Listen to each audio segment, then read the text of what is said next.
Fala, gente! Hoje no quadro Minha Conversão eu recebo o pastor Matheus Alves. E aí, como você está? Fala, meu querido, a paz do Senhor Jesus, tudo bem? Tudo na bênção, feliz com Jesus. Muito obrigado, primeiramente, por ter topado de participar do quadro. É um privilégio tê-lo aqui. Eu agradeço, meu irmão, é sempre bom falar aí daquilo que Deus tem feito nas nossas vidas, né? Não posso deixar de falar daquilo que eu tenho visto e ouvido. Bom, então eu vou começar com a primeira pergunta, que é o nome do quadro. Como foi a sua conversão?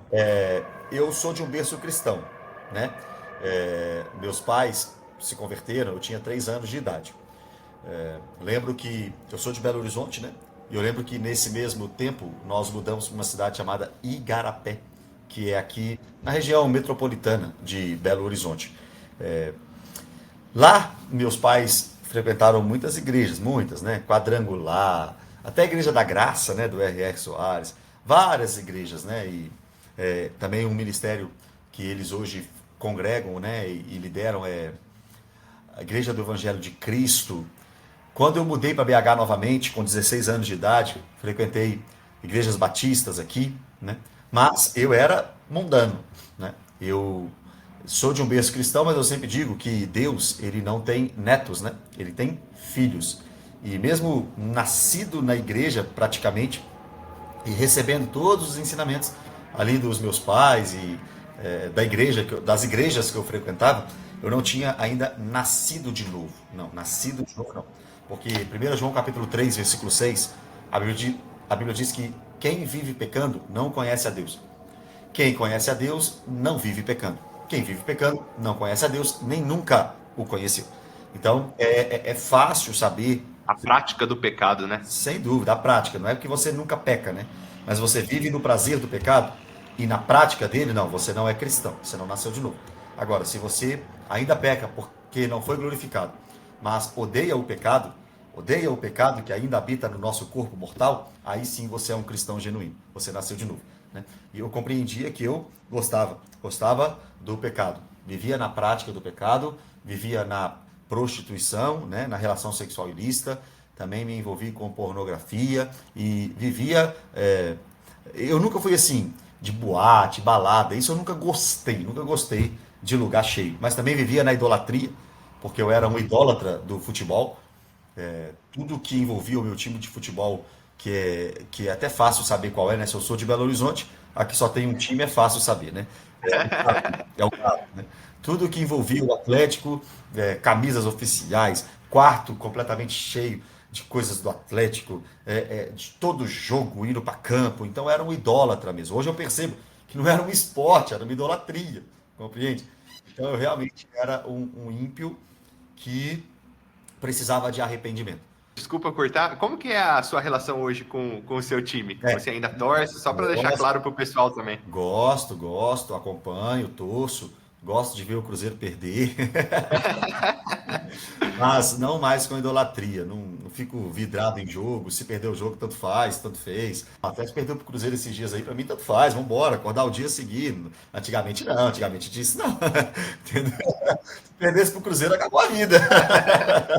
Hoje é um lazer, hoje é só uma brincadeira. Futebol para mim hoje é só uma brincadeira que eu gosto de assistir. Assim, futebol hoje eu nem assisto tanto, mas assisto quando eu tô em casa, assim, que também é raro o dia de jogo eu estar em casa, mas não tem mais. Em 2014 eu nasci de novo, converti, e aí foi na Igreja Batista da Lagoinha, Matriz, né? É onde hoje eu congrego. Né? Foi em 2014 convencido pelo Espírito Santo. E tem uma mensagem muito forte que eu lembro: não apagueis o Espírito Santo. Eu lembro que naquele momento eu voltei de fato para Cristo, pensei, não, eu estou apagando, entristecendo o Espírito Santo, eu estou contra a palavra de Deus e eu preciso de Jesus. Comecei a congregar ali e o que me fez muito bem foi amizade, né? Ali na igreja, eu fiz muita amizade, conheci muita gente ali e de fato as más conversas corrompem, né? Os bons costumes, mas o contrário também é verdadeiro, né? As boas conversas podem te aproximar dos bons costumes, sem dúvida alguma, sem dúvida alguma. E fiz muitos amigos ali e comecei a me envolver na igreja. Até que em 2015, se eu estiver falando muito, você me corta, viu? Não, fica tranquilo, tá incrível. Eu fui para a Lagoinha Pedreira Prado Lopes. Quem é de Belo Horizonte sabe que a Lagoinha Matriz fica de um lado da Avenida Antônio Carlos. Deste outro lado, do outro lado da Avenida Antônio Carlos, é uma favela chamada Pedreira Prado Lopes. E ali tínhamos uma igreja que fazia um trabalho incrível, não só social, trabalho de pregação do Evangelho, de exposição das Escrituras. Eu lembro que nas quartas nós fazíamos exposição bíblica. Domingo o culto era de pregação expositiva, fiel à palavra, era coisa maravilhosa. E como braço da igreja, nós tínhamos todas as questões sociais, né? Como braço dessa igreja, nós tínhamos obras sociais, fizemos com o pastor, que é o meu pastor era o meu pastor da época, o Tiago Guedes, fizemos um shopping num anexo, num galpão anexo à igreja, onde os próprios moradores tinham as lojas deles, os próprios moradores compravam. Tínhamos banho solidário para as pessoas, tudo isso liderado pelo Tiago Guedes, assim, e eu lá, né, congregando e tal. Em 2015, lá servindo. Em 2017, eu fui ordenado pastor. Já muito rápido, assim, 3 anos, né? Em 2017, pelo pastor Márcio Valadão, que era o pastor da Igreja Batista da Lagoinha na época, né? Fui ordenado como pastor.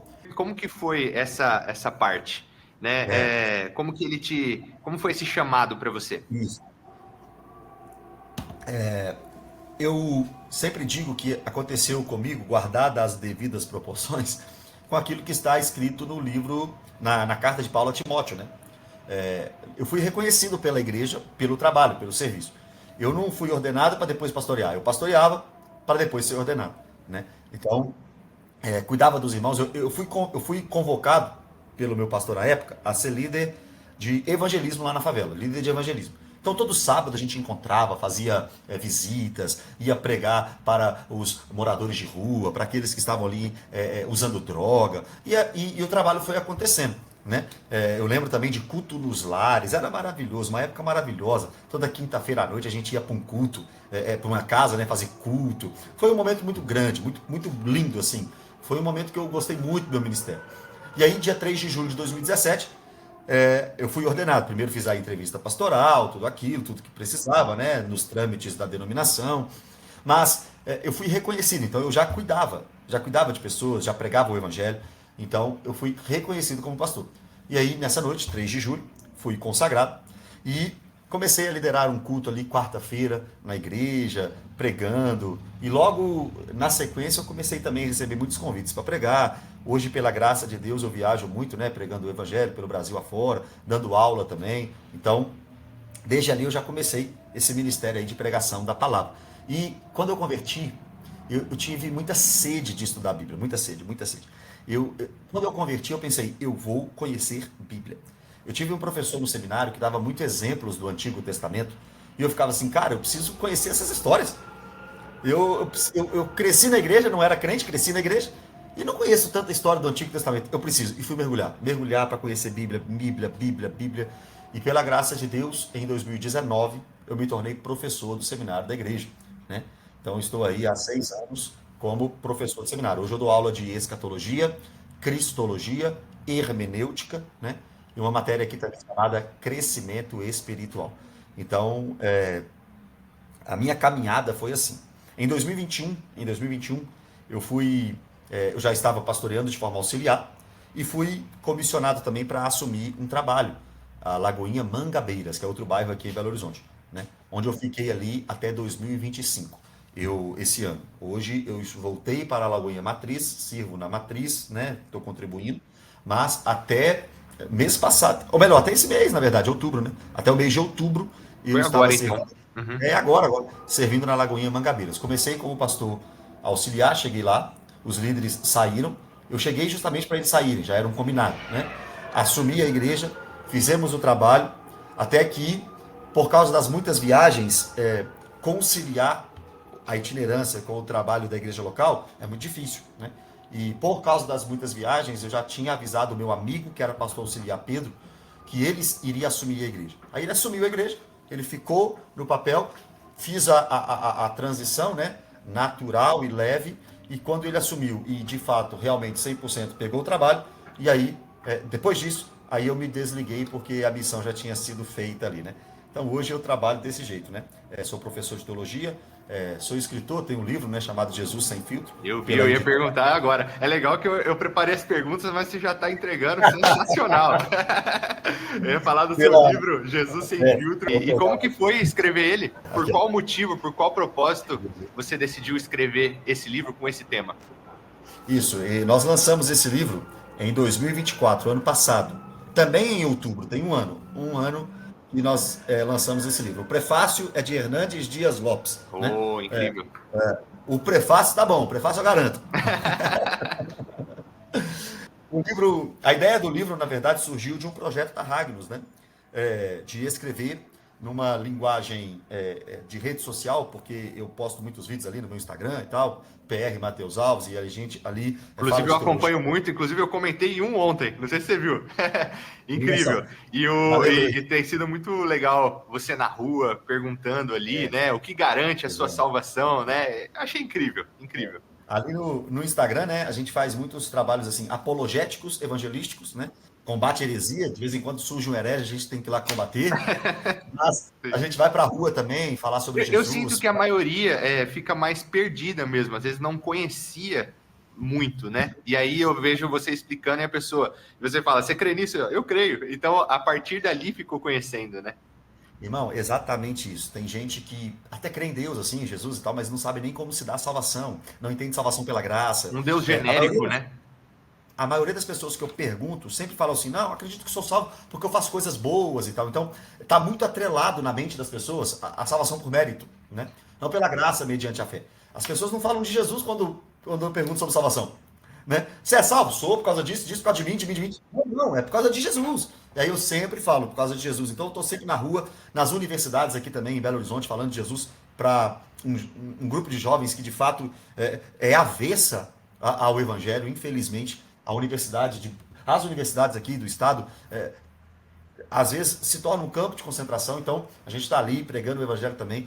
Tudo isso eu posto lá na rede social. Né? E por causa disso, um diretor da Ragnos, homem querido, tomei café com ele esses dias, Júlio, me procurou. Esse livro, a editora, eu não fui até eles vieram até mim. Né? Foi um presente, de fato, poder escrever este livro por uma editora tão conceituada, né, no mercado cristão como a Ragnos.